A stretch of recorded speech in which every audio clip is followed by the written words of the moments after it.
Olá, ouvintes do podcast O Futuro é Hoje. Nós estamos aqui em mais um episódio Eu sou o apresentador Eric. Você? Aqui é o professor de História do Colégio Atlas Valéria, Rafael Arouca. Estamos aqui em parceria com o estúdio 8 Imagens. Muito obrigado por disponibilizar esse estúdio. E temos aqui a nossa convidada Joyce. Joyce, conte mais sobre sua história. Bom, eu sou policial militar há 20 anos, fisioterapeuta, né? Sou cabo da polícia, trabalho no departamento de promoção social, fazendo intervenções, né? Palestras, trabalhando com a parte preventiva dentro da instituição. Eu gosto de fazer uma pergunta aqui, que é uma história inspiradora que você pode contar pra gente, que você tinha quando era mais nova. Para começar, você tem uma história que você pode contar pra gente quando era mais nova? Sim. Quando a gente era criança, tinha um brinquedo que acho que não é da época de vocês, né? Mas eram os Apaches, um joguinho que tinha uns bonecos, tinha polícia, tinha uns índios. E ali eu já escolhia sempre ser a polícia. Não que eu tenha nada contra os índios, né? Mas eu escolhia ser a polícia. Eu tinha uma dúvida sobre se você já sonhava em ser uma policial desde cedo. E pelo visto, desde cedo você tem essa vontade, não é? Inconscientemente, né? Uhum. O joguinho trouxe essa referência, no Sim. caso, né? O que fez você se interessar para cursar essa profissão de policial militar? Bom, primeiro, ser policial militar, principalmente para a questão da mulher, né? É um desafio. Nós passamos por um concurso público, então a estabilidade, ela hoje é uma das coisas que as pessoas mais buscam. Mas por conta do risco, por conta dos desafios, por conta da nossa própria carreira, nós temos uma projeção de carreira, né? Seria bom que a pessoa fosse por vocação. Fizesse um teste vocacional, que soubesse se gosta de fazer atividade física, se vai estar constantemente se mantendo preparado, né, para a atividade. Às vezes a gente está no administrativo e pode ser chamado para a área ou vice-versa. É que aquilo, né? Tem muitas pessoas que fazem não porque realmente sonham com aquilo, porque veem um propósito naquela profissão, mas simplesmente porque conhece alguém que ou então não tem mais o que fazer e pronto, vai lá. E acaba meio que desperdiçando a vida em algo que não faz ela feliz de fato. O que acontece? Isso não é só na polícia militar, né? Não é só para a profissão do policial. As pessoas, quando vão para algo que não é da vocação, né, que é algo que ela não gosta, por conta da parte financeira, lá na frente, o ser humano, ele tende a terceirizar culpas, né? Então, se ela adoece, a culpa é da escola, a culpa é da polícia, a culpa é do hospital que eu trabalho, né? E quando eu entro em algo que eu tenho, você falou de uma palavra importante, propósito, que eu tenho um propósito, que tem algo maior que me faz permanecer ali, isso faz com que todos os dias eu busque um alimento, né, para me manter bem, dinâmica e ter ânimo para continuar. É como um combustível que você usa para continuar, mesmo com todas as adversidades. É aquilo que faz você não desistir, não é? Sim, e isso é bom para manter a saúde mental, em qualquer profissão, né? Uma coisa interessante que você, Joyce, contou que você é também fisioterapeuta, né? Então, o que é que você aprendeu estando nessa área de fisioterapia, com a polícia? Como é que você pode contar pra gente, né? Essa junção de duas áreas que, a princípio, quem olha, quem não conhece, acha que não tem nada a ver, mas no seu caso, como é que isso se casou muito bem, né? Na sua atuação profissional? É uma convergência da segurança pública, da saúde e da educação. Na verdade, a gente diz assim, é o profissional completo, mas quem gosta do que faz acaba ensinando também. Então a gente passa a lecionar pelo amor, a gente fala com o olho brilhando, Sim. né? A fisioterapia, ela trouxe para a minha vida a noção de que a gente precisa ser grato por tudo. Quando a gente vê um paciente em cima de uma cama, que ele utiliza fralda e a gente consegue desfraldar depois de fazer todo o trabalho de fisioterapia neurológica, a gente vê o quão importante é ir ao banheiro. Né? É uma coisa simples que a gente faz até automaticamente. Tem tantas coisas básicas que a gente não dá valor, não é? Deglutir, né, o alimento, saborear o alimento. Nós vivemos num processo muito acelerado. Então, hoje, eu acredito, né, e a ciência também, que um dos motivos que a gente está tendo disfunção em saúde mental é que a gente não está construindo um ser humano inteiro. Um ser humano que é técnico, mas ele também é criativo, né? Hoje a gente tivemos disciplinas que foram tiradas da grade curricular, por exemplo, né? O SPBMC, alguns colégios têm artes, outros não. Artes cênicas, artes plásticas. Os colégios particulares ainda mantêm isso. Na escola pública, a gente sabe que mesmo que tenha na grade, esteja lá, ainda deixa a desejar. E aí a gente vê o quê? Um ser humano que não consegue saborear a vida, né? Ele não consegue na dor criar uma poesia, ele não consegue na dor criar uma música, ele não consegue na alegria criar um quadro, ele não consegue pegar a emoção dele e transformar aquilo em uma outra coisa, né? Em algo que eu possa entregar, né? Nós somos construídos e nós passamos por processos que se chama construção de memória afetiva, né? Eu gostei do nome do projeto, que é O Futuro é Hoje. E o futuro é hoje. Então, o cheiro desse ambiente, ele fica na nossa memória, né? O que eu me alimentei, ele fica na minha memória. Nós temos alimentos que deixam a gente triste, alimentos que levam a gente a um determinado momento na infância que nos faz sentir bem, né? Cheiros que fazem a mesma coisa, músicas que nos deixam nostálgicos e outras. Então, melodias também, exatamente. Hoje a gente entra numa profissão e não consegue saborear a profissão, né? Perceber tudo que ela tem para oferecer. A gente tem vários sentidos, então eu quero utilizar o máximo que eu puder, até na percepção do outro. Quem é professor vai estar lá observando os alunos, sabendo quem mudou de comportamento, quem está faltando na sala de aula, né? É um olhar mais sensível, é um olhar mais atencioso. A mesma coisa referente à polícia, quando a gente vai para a área, que a gente tem que ter um olhar mais atencioso. O olfato tem que estar ali para saber se tem cheiro de pólvora, se tem alguma coisa estranha. Todos os sentidos vão estar aguçados. Na área da saúde também.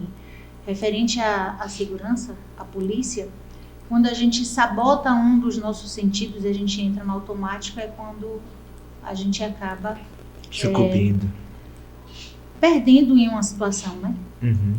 A gente planeja tudo e por estar no automático nunca aconteceu. E aí eu penso que aquele dia vai ser mais um dia, né? Então tem que estar preparado, tem que se adaptar. Para o que quer que eu vá fazer, eu tenho que me capacitar. O tempo inteiro. A educação, ela deve ser continuada em qualquer seara, né? Como o seu trabalho, como você vê o impacto do seu trabalho na sociedade? Bom, a gente não somos uma corporação e a palavra espírito de corpo, ela está presente na nossa instituição desde a formação do policial. Mas quando a gente vai para a nossa atividade fim, eu tenho que me preocupar com o que Joyce oferece, né? Eu tenho que me preocupar com o que eu posso fazer de melhor ali.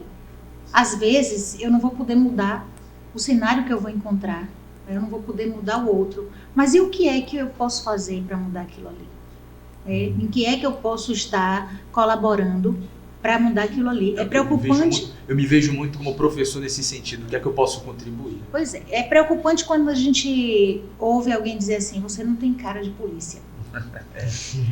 E aí a gente pergunta, né?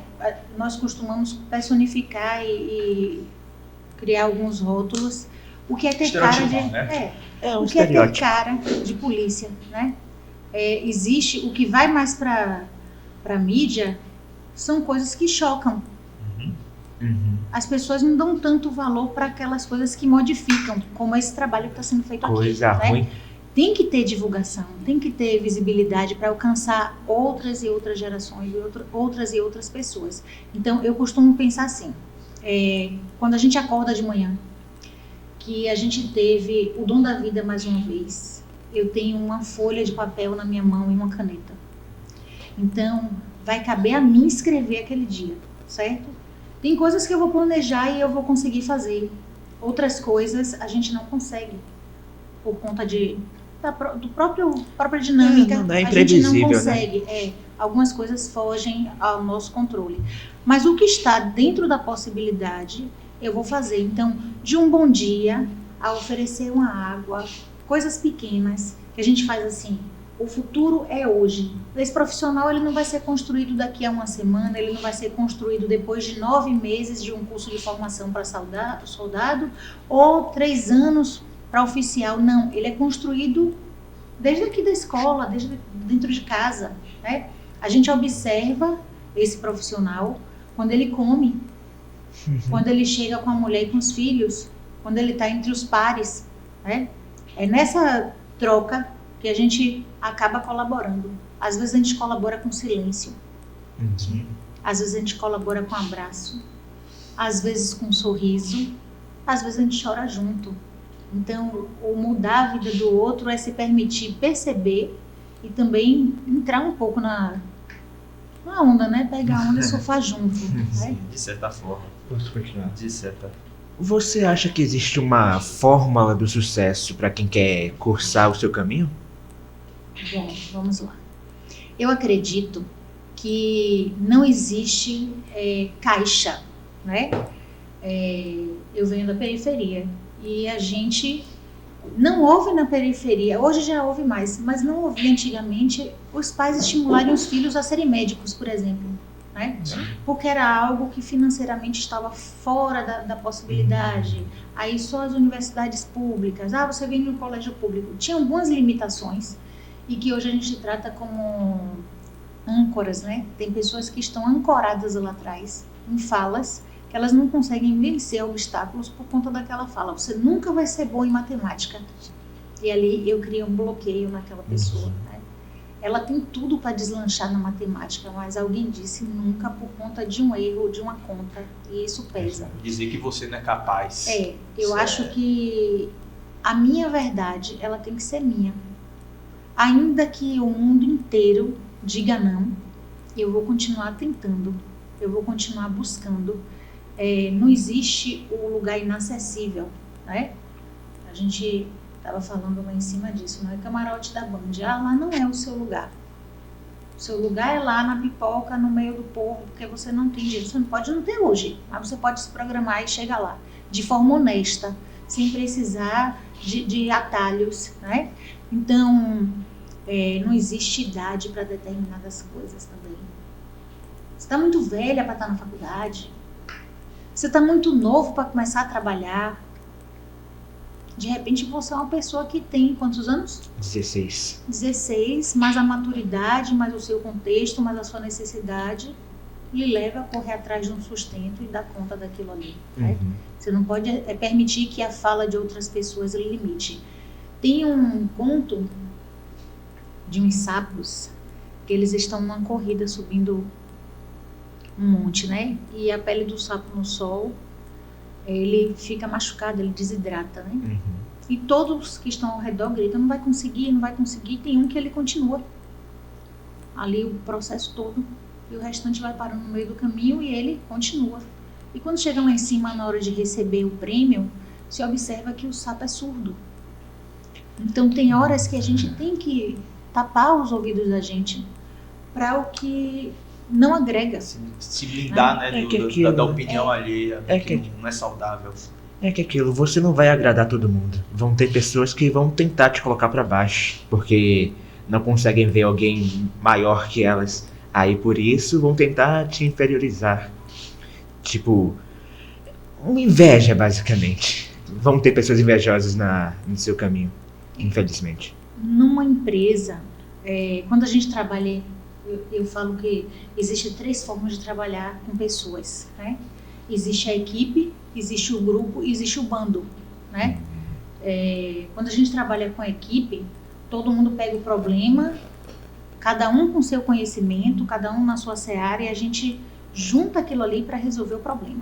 Então todo mundo vai se debruçar e não vai medir esforço. Se tiver que estudar, a gente vai estudar. Se tiver que buscar novas informações, outros profissionais, a gente vai tentar resolver aquilo. Se a gente trabalha num grupo, a gente tem uma parte que tende para um lado, se tenta trabalhar junto mas ainda tem uns desajustes, peças de quebra-cabeça que não encaixam. E quando a gente trabalha num bando, todo mundo está gritando, ninguém está escutando ninguém, ainda que estejam em silêncio, olhando no olho, não vai estar escutando, e tem muita preocupação com a vaidade. Então vai ter lugares que a vaidade vai falar alto, que se destacar num projeto é algo que lhe dá um aumento, que lhe coloca numa posição melhor, que lhe traz mais conforto, né, que vai trazer conforto para sua família. E tem pessoas que realmente competem o tempo inteiro. Só que até onde vale a pena competir? Porque se eu entrar numa guerra que vai tirar minha saúde e que eu vou chegar em casa a metade, né, eu vou estar inteira na guerra, e aí quando eu chego em casa, na hora de estar com os filhos, eu sou a metade. Na hora de estar com o marido, eu sou a metade. Eu não tenho qualidade de vida na minha casa, que é o lugar que eu tenho que ir descansar, voltar melhor para outro dia. E na rua eu tô ali me desgastando. Então até onde vale a pena, né? No final é uma guerra onde só há perdedores. No final é isso aí. Conselhos que você pode trazer e colocar aqui pra gente, para quem estiver interessado em seguir na área. Tudo bem que você tomou um caminho e de lá talvez você tenha chegado onde você nunca tenha imaginado chegar, né? E o que é que você pode contar pra gente, sugerir, enfim? Bom, para quem quer fazer o concurso,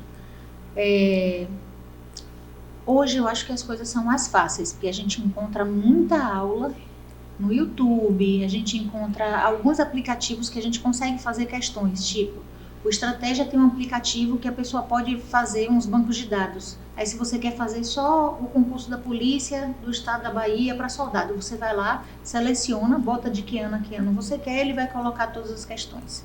E ali você se disciplina, porque tudo na vida é constância, né?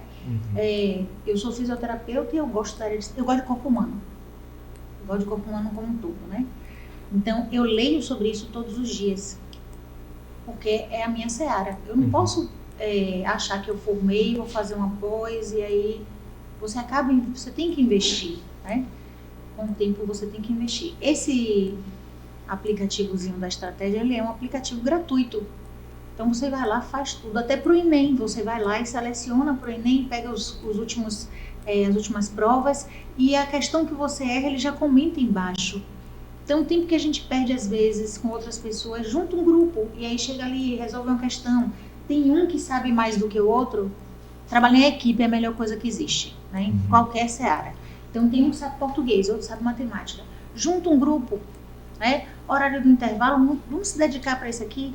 Se eu posso sair do terceiro ano, hoje do ensino médio, e passar mais um ano para entrar na área profissional que eu queira, eu posso me dedicar de agora, porque o futuro é hoje, né? Vocês colocaram uma frase que para mim representa tudo. O futuro é hoje. Eu não posso deixar para amanhã.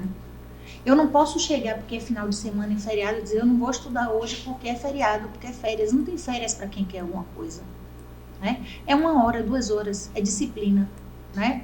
Eu sou de uma família de jiu-jiteiro, sou filha de professora e sou militar. Então eu acho que o militarismo está em mim porque eu gosto. Disciplina. Eu acho que a gente pode ter uma mente livre e gostar de escrever e fazer projetos, etc. Mas a gente tem que seguir alguns caminhos e ter algo bem traçado. Eu tenho que saber aonde é que eu quero chegar.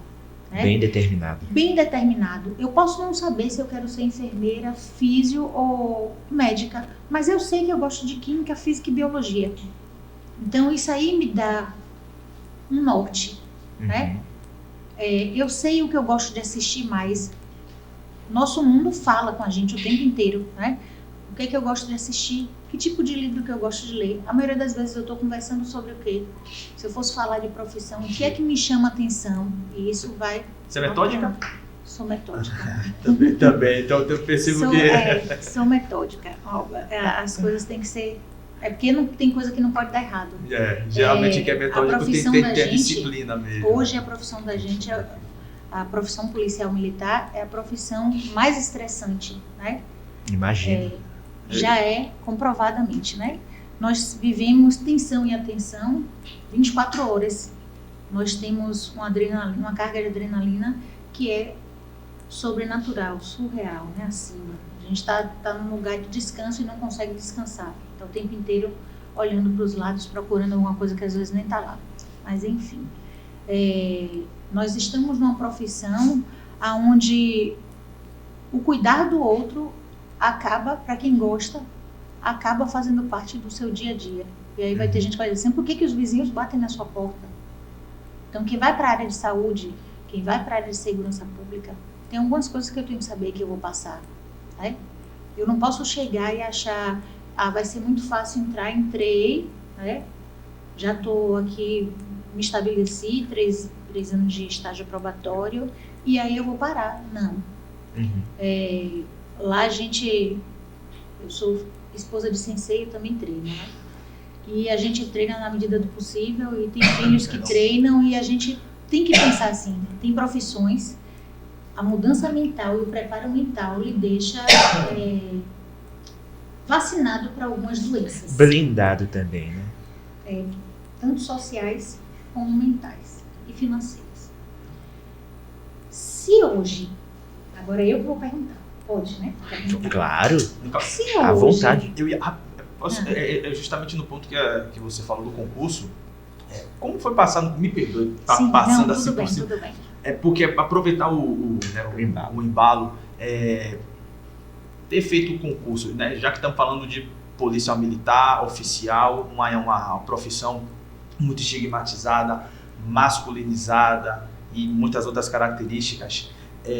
O que eu ia perguntar é se foi concurso, por ser mulher, conseguir entrar no concurso, conseguir ter sido aprovada, entrar de fato, mesmo fazer parte da corporação. Você teve barreiras por ser mulher?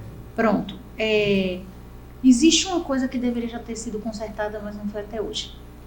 A maioria dos concursos militares, eles têm só 10% das vagas para as mulheres, né? E quando a gente está na rua, a gente age igual um homem. Não existe sexo dentro de uma viatura. Todo mundo está ali para o mesmo fim. Eu fiz um concurso para 3.000 vagas, 2.700 vagas para homem e 300 vagas para mulher. Então, eu fiz o meu ensino médio num colégio público. Eu me lembro que a época era um momento difícil financeiramente, e aí meu esposo disse, ou eu ou você. Na época a gente namorava, né? Ou eu faço ou você faz. Aí eu digo, e aí, vai fazer o quê? Ele fez, você faz que você gosta de estudar mais do que eu. Não, mas você é dedicada, isso e aquilo e tal, você faz. Aí eu fiz. E o pai dele tinha um táxi, então ele pegou o táxi um dia emprestado e disse, meu pai, eu preciso rodar, o senhor deixa rodar? Ele, não, porque você não é cadastrado, meu pai, eu só preciso rodar para comprar uma apostila para Joyce. Antigamente tinha, não sei se ainda tem, Telecurso 2000, que era de madrugada. Eu acordava na madrugada. Era muito punk, porque eu acordava de madrugada para fazer as questões. Quem era de periferia, pai e mãe dizia assim, eu não tenho amante na Coelba. A mãe falava isso direto, desliga essa lâmpada que eu não tenho amante na Coelba. E aí eu estava lá fazendo as questões, ela me disjuntou e pau. Eu dizia, meu Deus, eu não vou passar nesse concurso de jeito nenhum. Eu só conseguia estudar de madrugada, porque era uma casa com muita gente. Todos os irmãos de minha mãe vieram do interior e foram morar lá. E minha avó também. Então o horário do silêncio era na madrugada. Até hoje eu tenho o hábito de estudar na madrugada. E aí, o que eu fazia? Acendia a vela esquentava, era agonia. Mas ali, quando a gente quer, eu acho que a gente não inventa desculpa. Exato. E a apostila, eu me lembro que era uma apostila de um curso, não vou dizer o nome, pode falar? O nome da apostila? Foi uma apostila do curso Opção. Eu refiz a apostila 3 vezes. Meu irmão já fez. Eu apagava, eu fazia de lápis, apagava e fazia de novo. E, à época, eu tinha um colega de rua que estava fazendo matemática na Federal. Aí eu dizia a ele, pelo amor de Deus, responde, me ajuda aqui na matemática, eu não sei fazer. Ele chegava lá com toda, né, explicava a questão, chegava em um, pegava outro, manhinha quando ensinava, a mão já era mais pesada, porque mãe com filho é outra realidade, graças a Deus. Com certeza. Tem que ser. E aí, quando saiu o resultado, eu estava lá em 142. O que acontece? Das 300 e tantas, né? 330. Aí vem a segunda etapa agora, né? Para fazer o TAF. Sim. Que naquela época a gente não pagava academia. Correr era jogando baliô, bola, as coisas na rua, né? Pra fazer o TAF. Aí me arranjaram uma pessoa lá que malhava com as barras de ferro com as latas de cimento do lado. Aí me disseram, fulano vai lhe treinar. Era a paixão de Cristo todo dia. Todo dia eu chegava em casa muqueada, mas enfim, todo o sacrifício valeu a pena. O que acontece? Eu sou concurseira até hoje. Eu gosto de estar vendo como é que está o meu nível de conhecimento. Eu acho que a gente não pode parar. O pai e a mãe, ele tem que estar ensinando um filho. Aí minha filha chega lá com um assunto e eu não sei ensinar ela. Meu filho chega e eu não sei ensinar. Então, vai pagar alguém, aproveita e aprende.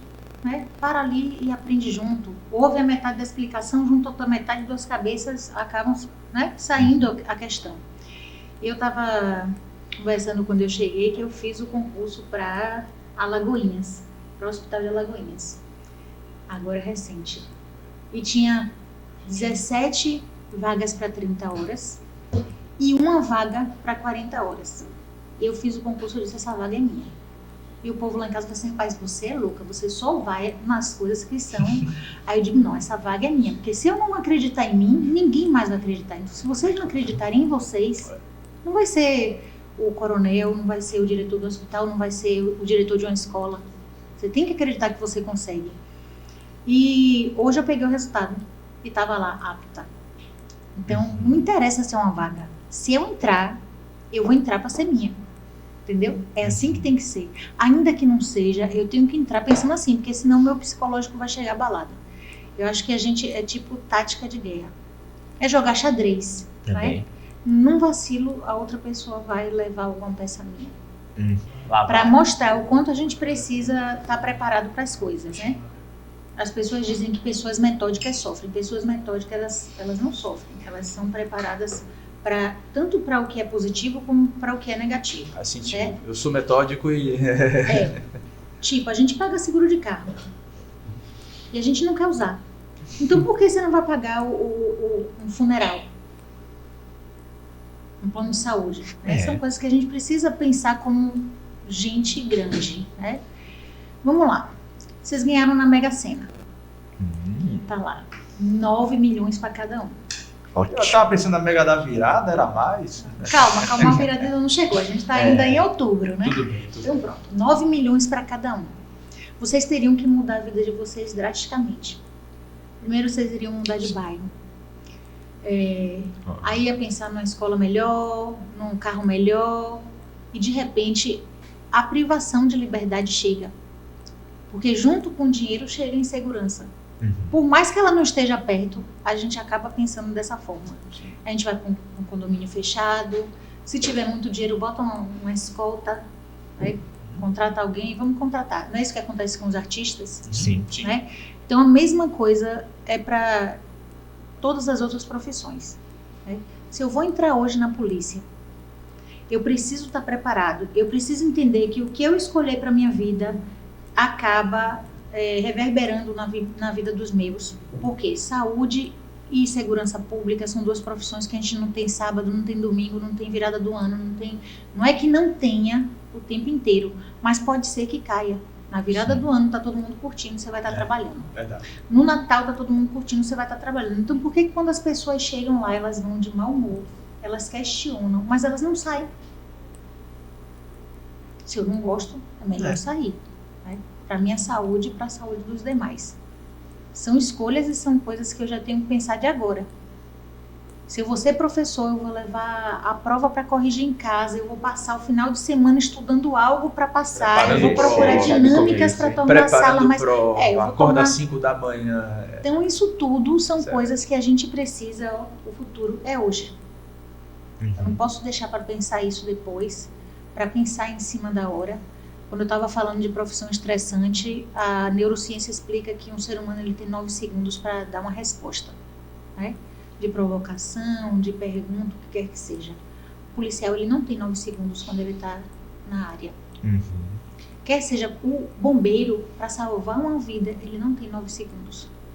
O salvar, quando ele se joga ali na água de qualquer jeito, sem querer saber se está frio e etc., ele não tem 9 segundos. É tudo muito rápido.